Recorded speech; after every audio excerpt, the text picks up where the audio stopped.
voilà yéen a ngi toujours seen émission yeewu leen tous les matins à 6h30 li nga xamante ne dañ leen koy indil muy TAS Actu dañuy jàll nag ci également la une des journaux lépp ci information la une des journaux avec Astou Mbène. Comme toujours, on démarre avec l'Observateur, à la une de l'Observateur précisément. Dans le ventre de l'Observateur, justice enquête sur les biens mal acquis. Le procureur lève l'interdiction de voyage des dignitaires de l'ancien régime. Affaire ARTP, le parquet rejette l'offre de caution de 135 millions de francs CFA de Ndongo Diao, ce qui veut dire qu'il reste en prison pour le moment. Audition toujours à la gendarmerie. Baldé revendique 2 maisons face aux enquêteurs et on reste toujours à la une de l'Observateur. Course à la présidence de l'Assemblée nationale. L'Observateur nous indique les raisons qui justifient cette ruée l'or qui tombe du perchoir. Un salaire de 8 millions de francs CFA par mois, 480 millions de francs CFA de fonds politiques, un budget de 15 milliards de francs CFA par an, de quoi courir.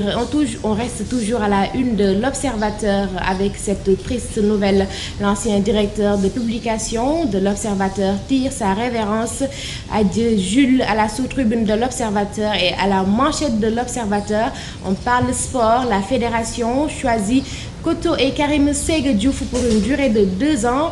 Donc disons Koto et Karim Séga seront les sélectionneurs des Lions.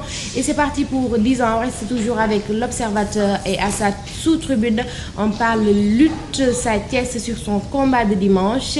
Il déclare m'asseoir sur Moussa Dioum pour dédier les victoires à ma mère. On verra bien si Moussa Dioum se laissera faire. Marie-Christine, on enchaîne avec l'enquête à la une de l'enquête. Macky coupe des têtes, tempête post-élection législative.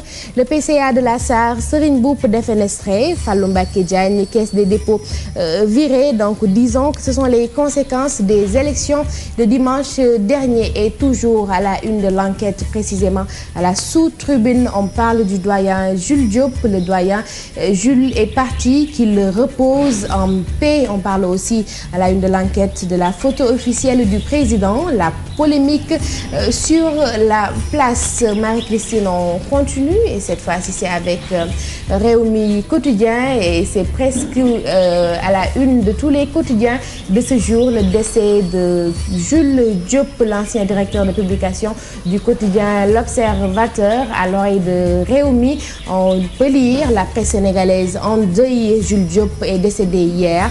Et aussi, on retrouve toujours à la une de Rewmi Quotidien l'audition de Baldé. Auditionné, Baldé sort serein. Karim repasse ce matin devant les enquêteurs. Et par rapport à l'équipe nationale, le Rewmi Quotidien nous informe que Joseph Koto a été confirmé par la fédération. On reste avec le sport et cette fois-ci, c'est dans Walf Sport, combat du 8 juillet. Jos déclare: je pille mais je ne romps pas. Boy Niang, pour lui, 2 examens à passer. C'est à la manchette de Walf Sport. De la manchette de Walf Sport, on parle aussi du procès Luc Nicolaï Eumeu Sène. Législative suspendre le verdict du tribunal. Et toujours à la une de Walf Sport, on parle du sélectionneur national. 6 mois et 6 millions pour Joseph Koto. Une clause pour éviter le piège Amara. Et toujours, on parle de sport avec Sunu Lamb. Après 3 défaites et 1 victoire, Gris Bordeaux va-t-il confirmer ou bien sombrer? Et puis on reste toujours avec la lutte relais de la flamme olympique à la sous-tribune de Sunu Lamb. Modou Lo, premier lutteur à porter la torche olympique. Et puis on parle de Balla Gaye 2. Il a été, disons, il part pour la 3e fois, la 3e caravane en Casamance. C'est du 10 au 15 juillet. Et puis Balla Gaye 2, disons, l'ambassadeur de la paix.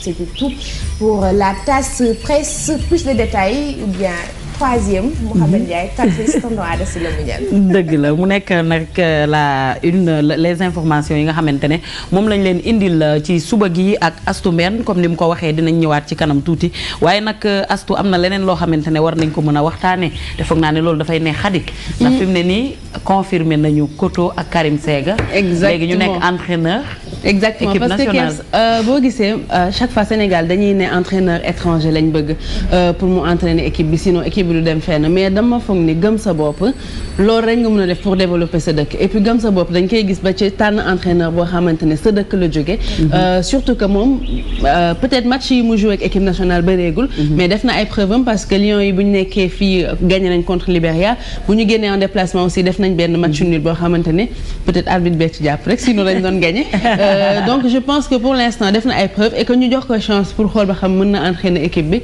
lu baax la gëm sa bopp daal dafa voilà mais c'est juste pour 2 ans quoi. ouais pour 2 ans pour ne pas période d'essai dafa am fépp nag xool mu nar a indi période d'essai am na ci liggéey yëpp xali wax na loolu solo gëm sa bopp waaye tamit ñu moytu teqatalante bi ndax yenn saa yi loolu moom moo ñuy gën a sonal bu diw rek di man te bu xasee ba nekk diw nangul na yàlla moom moo dogal mu nekk diw nga jàppale ko Sénégal jëm kanam te xam ne pour sa dëkk la ñu bañ ko wax kii xar fa fuufa comme ni ñu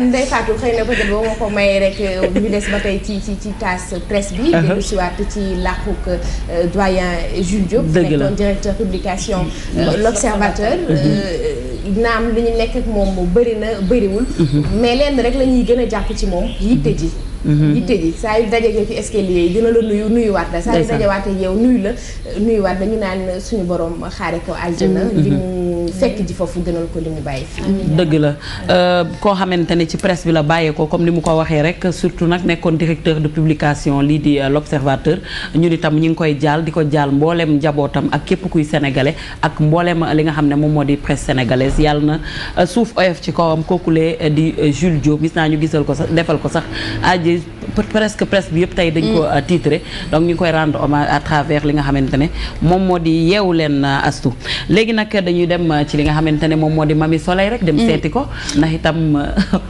si Mamy Soleil xam naa dafa jël benn fan ñaar ñett ba 4e jour pour définir li nga xamante ne mooy taro indi histoire am jox ñu lan mooy lan lay signifier lan la représenter pour civilisation yu bëri ak nit ñi naka lañ ciy seetee parce que xam naa ñetti fan yi da koo doyul donc léegi mooy 4e jour bi nga xam ne Mamy Soleil mi ngi koy def ak taro ñu ànd seetaan nan la ci andi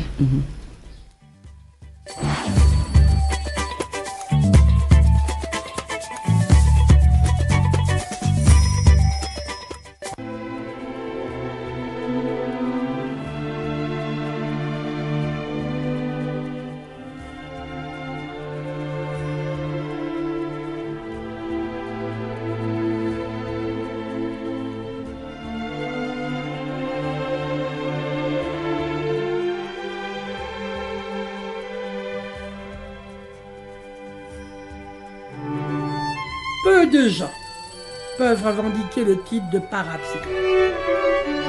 L'étude des phénomènes psy demande une grande expérience scientifique.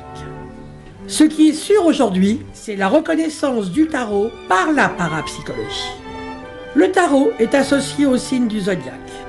Il contribue à choisir notre chemin de vie et à nous faire prendre les bonnes décisions.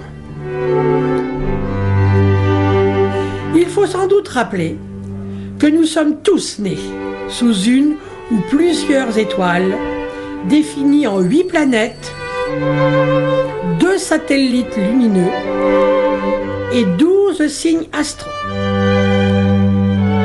Mais attention, tous ces symboles ont des significations multiples.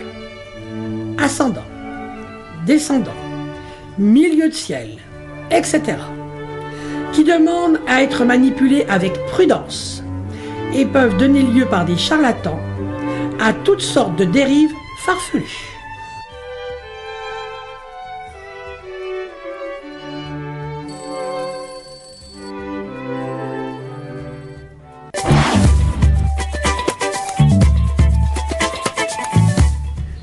Merci beaucoup Mamy Soleil pour ces éclaircissements par rapport au tarot. J'espère juste que pendant 4 jours yi nga xamante ne ànd ngeen ak ñun di seetaan lim leen indil ci tarot maanaam seet ci wàllu carte gën na leen cee indil ay xam-xam boo leen ci jëlee benn la rek connaissance donc ñu koy remercier bu baax rek ci li muy def chaque jour. dëgg la Mamy Soleil xam naa ñu koy xaaraat lii di altine incha allah mu indiwaat yeneen i leeral ci lépp lu jëm ci signe du zodiaque ak yu mel ne taaroog yu demee noonu en tout cas merci beaucoup ci li nga xam ne daf ñu koy andil suba bu nekk ci seen émission yeewu leen nee naa leen wérgu yaram dafa am solo lool moo jiitu ci lépp ndax nit bala ngaa mën a tal lenn day fekk nga wér ba tax na nag li nga xamante ne dañ ko jagleel wàllu wérgu yaram soxna Ngoné Ngom am na gëstu boo xam ne amal na ko ci lii di buy maanaam tubaab di ko wax pain de singe ñu xool yi lan la ci wax daal di dellu siwaat ci seen plateau yeewu leen